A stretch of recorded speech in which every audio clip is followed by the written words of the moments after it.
O Evangelho de Lucas, capítulo 22. O plano para matar Jesus.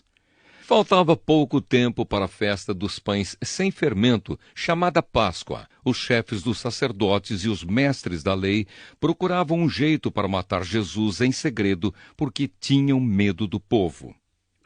Judas trai Jesus. Então Satanás entrou em Judas, chamado Iscariotes, que era um dos 12 discípulos. Judas foi falar com os chefes dos sacerdotes e com os oficiais da guarda do templo para combinar a maneira como ele ia lhes entregar Jesus. Eles ficaram muito contentes e prometeram dar dinheiro a ele. Judas aceitou e começou a procurar uma oportunidade para entregar Jesus a eles sem que o povo ficasse sabendo. Jesus manda preparar a Páscoa. Chegou o dia da festa dos pães sem fermento, dia em que os judeus matavam carneirinhos para comemorar a Páscoa. Então Jesus deu a Pedro e a João a seguinte ordem: vão e preparem para nós o jantar da Páscoa. Eles perguntaram: onde o Senhor quer que a gente prepare o jantar? Jesus respondeu: escutem. Quando entrarem na cidade, um homem carregando um pote de água vai se encontrar com vocês. Sigam esse homem até a casa onde ele entrar e digam ao dono dela: o mestre mandou perguntar a você onde fica a sala em que ele e os seus discípulos vão comer o jantar da Páscoa. Então ele mostrará a vocês uma grande sala mobiliada no andar de cima. Preparem ali o jantar. Os 2 discípulos foram até a cidade e encontraram tudo como Jesus tinha dito. Então prepararam o jantar da Páscoa. A ceia do Senhor. Quando chegou a hora, Jesus sentou-se à mesa com os apóstolos e lhes disse: como tenho desejado comer este jantar da Páscoa com vocês antes do meu sofrimento. Pois eu digo a vocês que nunca comerei este jantar até que eu coma o verdadeiro jantar que haverá no reino de Deus. Então Jesus pegou o cálice de vinho, deu graças a Deus e disse: peguem isto e repartam entre vocês, pois eu afirmo a vocês que nunca mais beberei deste vinho até que chegue o reino de Deus. Depois pegou o pão e deu graças a Deus. Em seguida partiu o pão e o deu aos apóstolos, dizendo: isto é o meu corpo que é entregue em favor de vocês. Façam isto em memória de mim. Depois do jantar, do mesmo modo, deu a eles o cálice de vinho, dizendo: este cálice é a nova aliança feita por Deus com o seu povo, aliança que é garantida pelo meu sangue derramado em favor de vocês.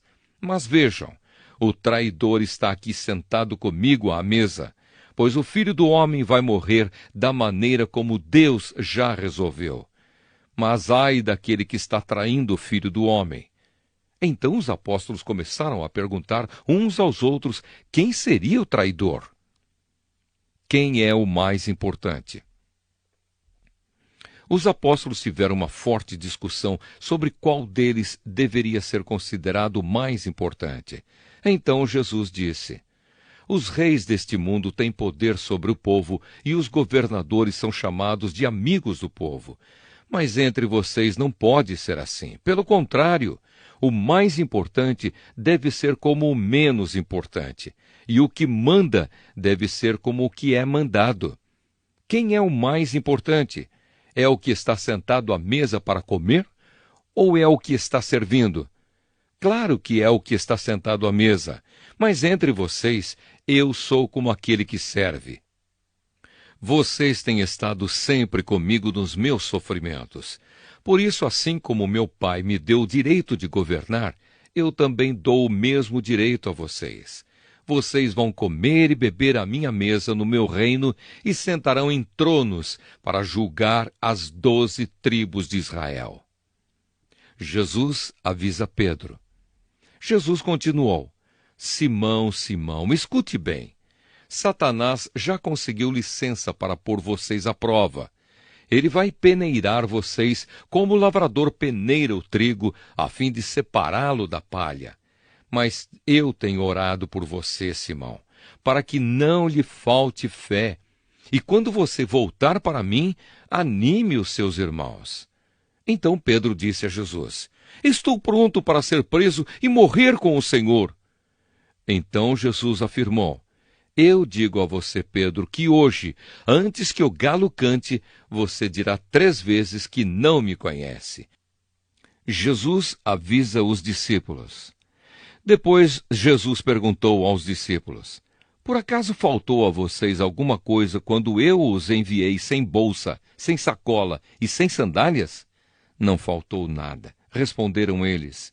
Então Jesus disse: Pois agora quem tem uma bolsa ou sacola deve pegá-la, e quem não tem espada deve vender a capa e comprar uma, pois as Escrituras Sagradas dizem: Ele foi tratado como se fosse um criminoso.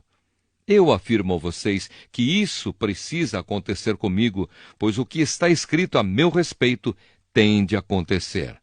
Aí os seus discípulos disseram: Senhor, aqui estão 2 espadas. Basta, respondeu ele. Jesus no Monte das Oliveiras. Jesus saiu e foi, como de costume, ao Monte das Oliveiras, e os seus discípulos foram com ele. Quando chegou ao lugar escolhido, Jesus disse: Orem pedindo que vocês não sejam tentados. Então se afastou a uma distância de mais ou menos 30 metros. Ajoelhou-se e começou a orar, dizendo: Pai, se queres, afasta de mim este cálice de sofrimento, porém que não seja feito o que eu quero, mas o que tu queres. Então um anjo do céu apareceu e o animava. Cheio de uma grande aflição, Jesus orava com mais força ainda. O seu suor era como gotas de sangue caindo no chão. Depois de orar, ele se levantou, voltou para o lugar onde os discípulos estavam e os encontrou dormindo, pois a tristeza deles era muito grande, e disse: Por que vocês estão dormindo? Levantem-se e orem para que não sejam tentados. Jesus é preso.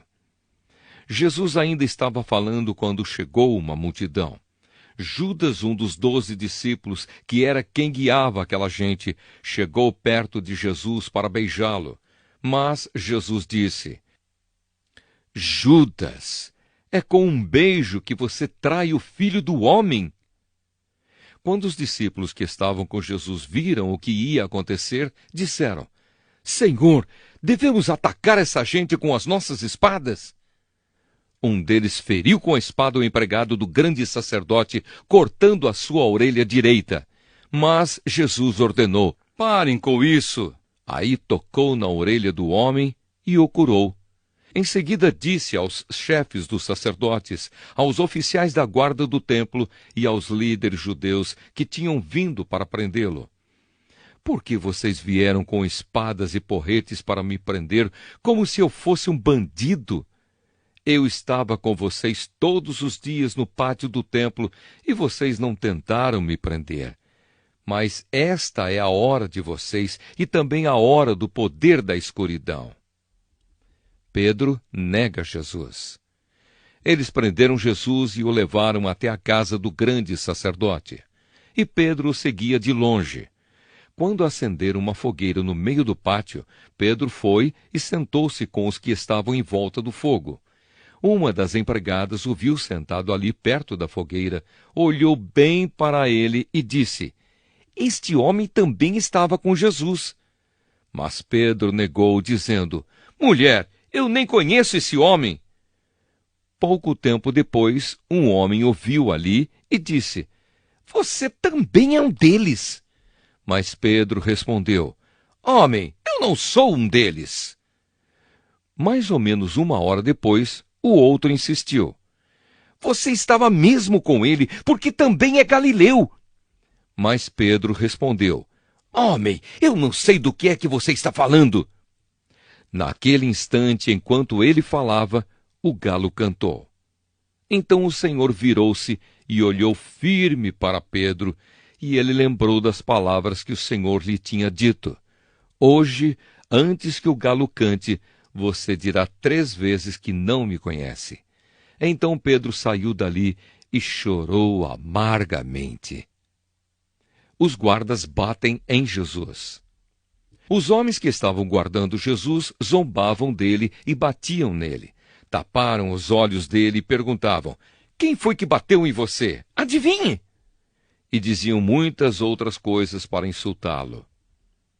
Jesus diante do Conselho Superior. Quando amanheceu, alguns líderes dos judeus, alguns chefes dos sacerdotes e alguns mestres da lei se reuniram. Depois mandaram levar Jesus diante do Conselho Superior. Então lhe disseram: diga para nós se você é o Messias. Ele respondeu: se eu disser que sim, vocês não vão acreditar.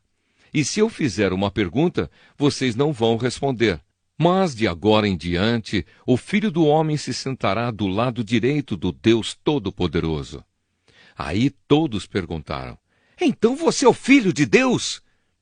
Jesus respondeu: são vocês que estão dizendo isso. E eles disseram: não precisamos mais de testemunhas. Nós mesmos ouvimos o que ele disse.